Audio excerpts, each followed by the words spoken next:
From Fifth Avenue in the heart of New York City, it's Bryant Gumbel and Jane Clayson. This is The Early Show on CBS.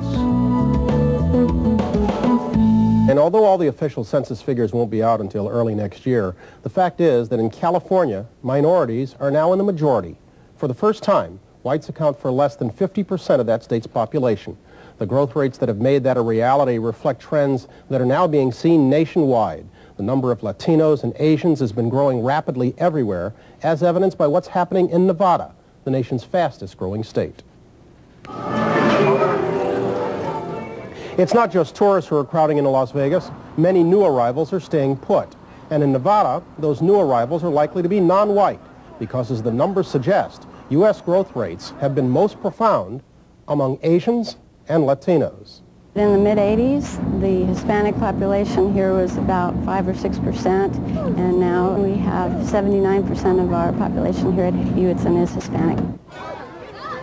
Hewitson Elementary was built to handle 600 students. It now has almost double that number, and many of the new students speak very little English. Buenos días. Good morning.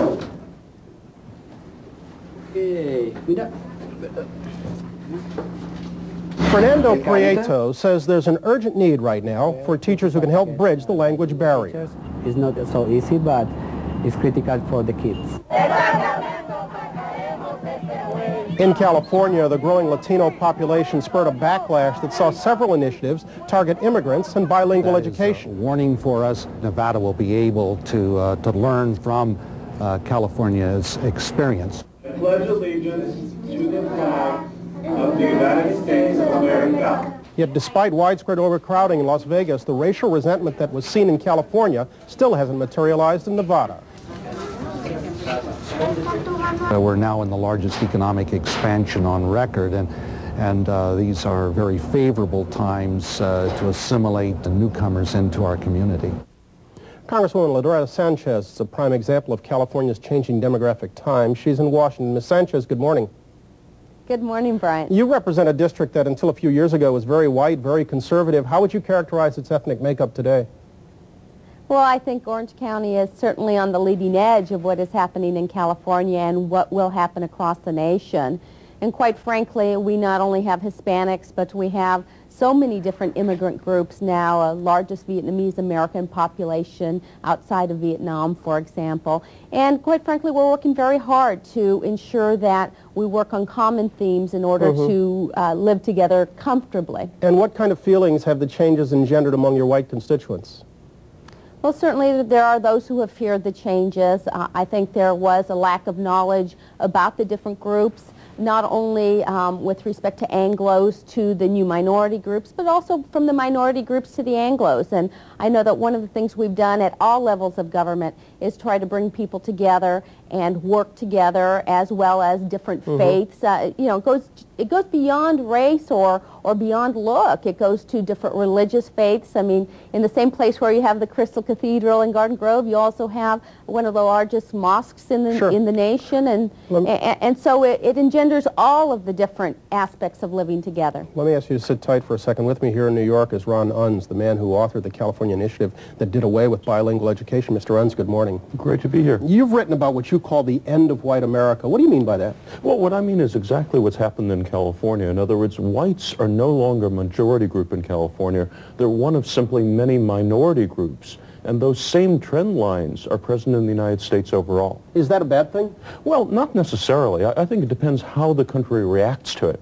To the extent that we emphasize ethnic group politics, whites simply will become another ethnic group in a political bloc, and I think that could be a very dangerous thing. On the other hand, if we return to the tradition of assimilation and the melting pot, I think it could be a very positive development for America. Do you agree with that, Ms. Sanchez? Are we looking at a melting pot, or are we looking at diversity and ethnic groupings? Well, I would hope we're not looking at ethnic grouping. I mean, I myself come from Mexican parents, and I would hope that people do not say Loretta Sanchez is a Mexican American and that's all she is. And we work very hard in the political arena of Orange County to ensure that we're working on themes that go beyond and break down those ethnic barriers. That's not to say, however, that ethnic groups shouldn't be allowed to keep with them some of the traditions, some of their language, some of their real culture, because they can very well share that with America, and that becomes a part of mainstream America. For example, you know, it's not ketchup that's the #1 condiment across the nation on tables. It's salsa. So there are very positive things happening in the Mr. Unz, U.S. do you see whites losing some of the privileges that are inherent in being a majority? Well, I don't really know if there have been that many privileges. In fact, I think on the whole issue of assimilation in the melting pot, Loretta Sanchez is a perfect example of that. For example, Sanchez is actually her maiden name. Her married name is Brixie, and her husband is an Anglo. And currently, the intermarriage rates among Asian and Latinos born in California are running about 30, 40, 50%.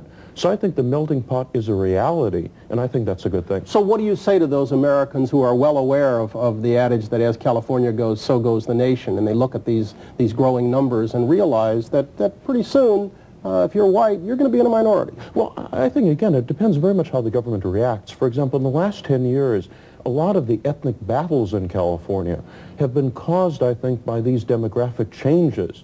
And how the country reacts to these longer-term demographic changes in the nation overall, I think will determine the future of the United States. So I think it's a very important issue that we have to handle properly. All right.